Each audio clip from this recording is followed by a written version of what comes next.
Hello guys, welcome to the video. I'm Hidayat. It's been a while sebenarnya. Bila dah start ada pilihan raya negeri and everything, and then viral dekat social media about healthcare and KKM. I rasa terpanggil untuk give my opinion and what is the best way sebenarnya for KKM to move forward lah. Kalau you guys tengok viral dekat social media tentang banyak hospital yang terpaksa memberhentikan dia orang punya servis disebabkan kekurangan doktor dengan kaki tangan kesihatan.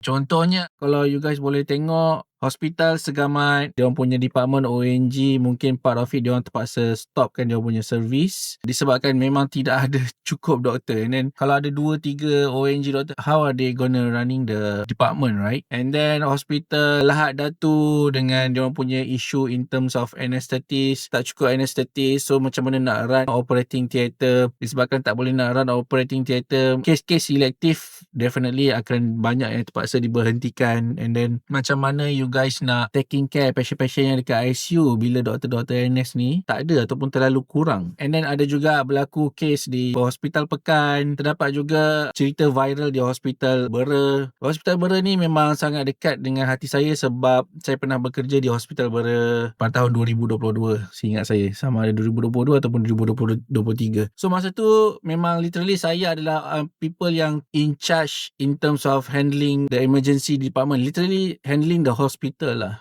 Saya dengan HOD pengarah Hospital Bera masa tu, memang we are the one that in charge to run the whole hospital because it's just newly built. And then memang sebenarnya pada saya pelancaran tu pun cacah merbah. Saya rasa it's too rush and then terlalu banyak equipment yang tak ada, and then by hook by crook we still have to open it regardless cukup kaki tangan ke tak, cukup equipment ke tak, still kena run. Even on the first day of the pembukaan tu memang terus kita akan dapat case trauma, semua terus dicampak ke Hospital Bera and we have to handle all that. Okay, masa pembukaan tu kita orang ada dalam 7 hingga 8 medical officer including me, and we have to run the hospital. Masa tu kita tak ada lagi ward, kita tak ada lagi klinik, and can you imagine we have to do calls 12 hingga 13 call sebulan dalam keadaan yang sangat meletihkan tu, and then satu doktor in charge the whole thing in a day. Okay, kalau you jaga red zone, you bukan saja jaga red zone, you have to jaga green zone, you have to jaga yellow zone as well. So memang is truly overwhelming lah. Can you imagine sekarang ni, okay, diorang dah buka clinics, diorang dah buka servis-servis yang lain, klinik dan ward, and then diorang sekarang ni down to 8 to 9 people. How they're gonna function? Okay, it's almost impossible for them to function, and nak tak nak part of the service must be whole. Okay, sehingga diorang dapat tenaga kerja extra. So that's what I think must be done by the kerajaan Jabatan Kesihatan Negeri. Kalau short term way of handling it, apa yang saya nampak adalah sebenarnya Jabatan Kesihatan Negeri sepatutnya kena ada satu sistem yang diorang boleh tengok secara live allocation doctors, nurses in a certain department throughout the state. So kalau contohnya apabila ada kekurangan yang signifikan di dalam satu-satu department tu, sepatutnya pihak kesihatan negeri ni sebenarnya diorang dah boleh alert way earlier on. Tak perlu sebenarnya nak tunggu hospital ataupun klinik bagi tahu, tak perlu sebenarnya. Contohnya apabila Hospital Bera tu kekurangan orang, sepatutnya benda tu dah ada alert red, okay, benda tu dah bertanda merah, and sepatutnya JKNS dah way alert with this kind of situation, and dekat situlah diorang boleh tahu okay berapa banyak distribution doctors ataupun nurses yang ada dekat dalam negeri diorang ni. Alright, and then macam mana diorang nak redistribute balik all these doctors. That's one thing. And then pada saya, apabila memang sudah ada kekurangan doktor, and then patutnya dah ada threshold. Contohnya Hospital Bera, threshold dia adalah 10 orang minimum amount yang boleh bekerja. Kalau let's say it goes below, certain service must be closed, certain service must be whole.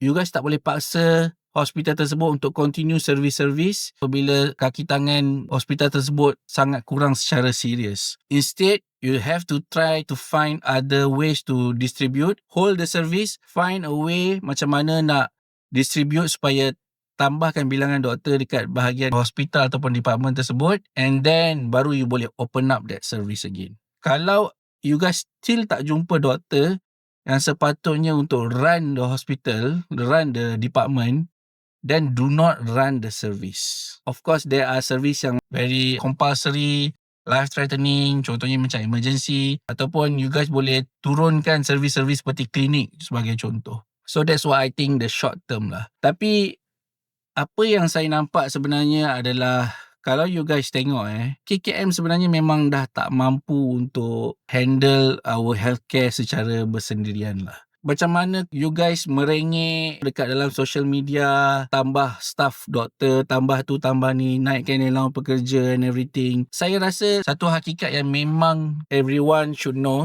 even all the citizens, all the doctors, pada saya adalah sebenarnya KKM tak mampu untuk tanggung semua ni. Alright, KKM memang tak ada duit, tak ada resource, okay, in terms of pekerja untuk tanggung kita punya healthcare. Hakikat sebenarnya memang sekarang ni brain drain di dalam KKM adalah sangat signifikan. Memang terlalu banyak kekurangan doktor di dalam KKM.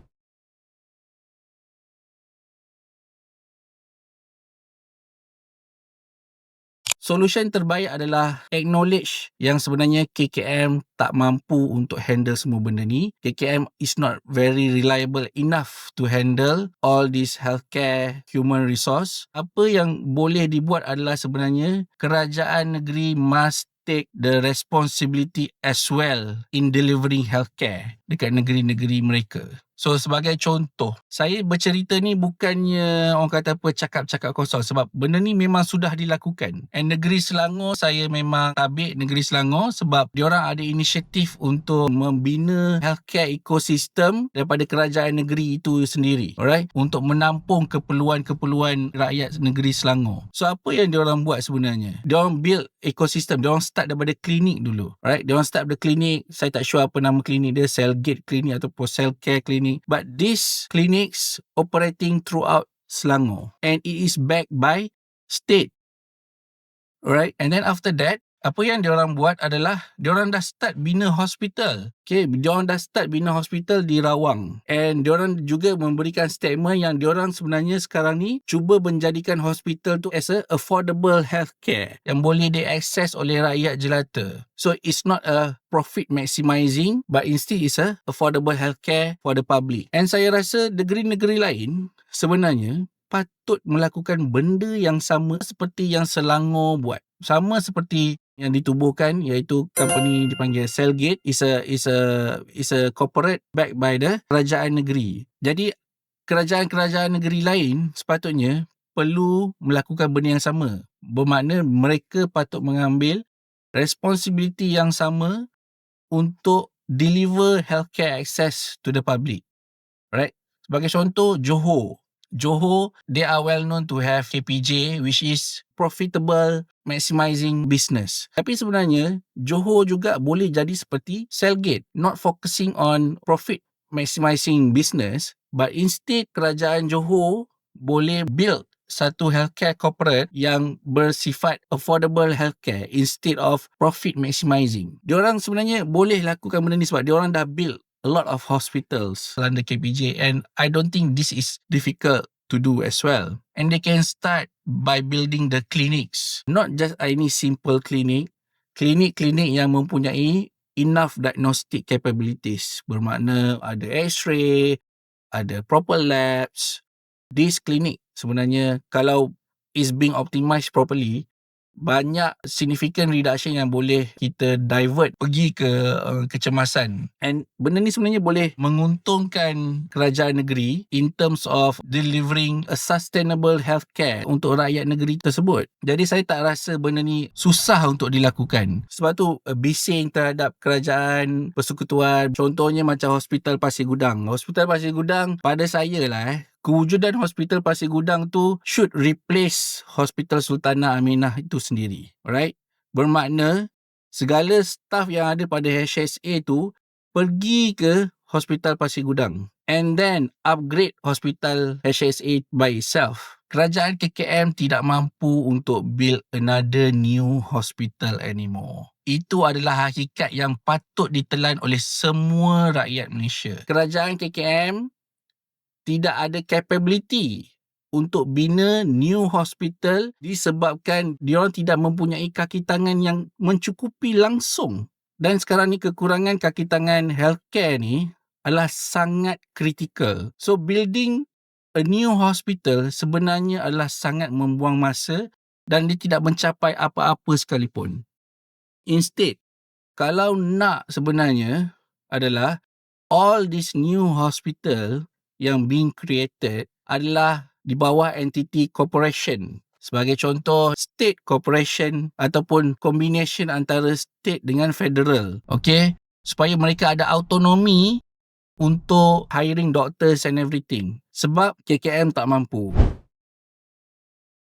The biggest bottleneck adalah satu, human resource yang terlalu bergantung kepada JPA and then the money itself. Sebab tu pada saya sekarang ni the best options adalah untuk kerajaan negeri mengambil tanggungjawab untuk bina healthcare ecosystem di negeri masing-masing. Kalau tak mampu untuk build hospital, start with clinics and tak perlu nak build klinik yang berpuluh-puluh juta semua. We have a lot of building, clinic building dekat Malaysia ni, dekat negeri ni. Okay, just buy 2 to 3 lots of clinics and then run the clinic. Run a proper clinics. Okay, and then once all this clinic that is being deployed throughout the nations, throughout the state, and then baru you start building hospital.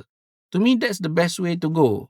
Instead of relying in KKM, it's a pointless game, right? It's a pointless game. So, cadangan saya adalah kerajaan negeri sekarang ni sepatutnya mengambil responsibility for delivering healthcare to the public. And it's not a free healthcare. That's what I'm trying to say. But it's going to be affordable healthcare to the public. Follow saja macam mana jejak langkah Cellgate. Try tiru apa yang diorang buat. And daripada situ improvise. So sekarang ni adalah pilihan raya negeri Johor sekarang ni dah dekat. And saya merasakan rakyat-rakyat negeri Johor sepatutnya push untuk benda ni. Untuk push kerajaan negeri Johor untuk start bina healthcare ecosystem themselves. Daripada situ, tanggungjawab tu bukan hanya bergantung kepada KKM semata-mata, tetapi diberikan juga tanggungjawab tu kepada kerajaan negeri. That's it for today. Itu adalah opinion saya dan saya rasa opinion saya ni legit dan valid, and kalau you guys tak boleh bergantung pada KKM, just do it yourself. Don't rely on them too much. Alright, see you guys on the next video. Bye.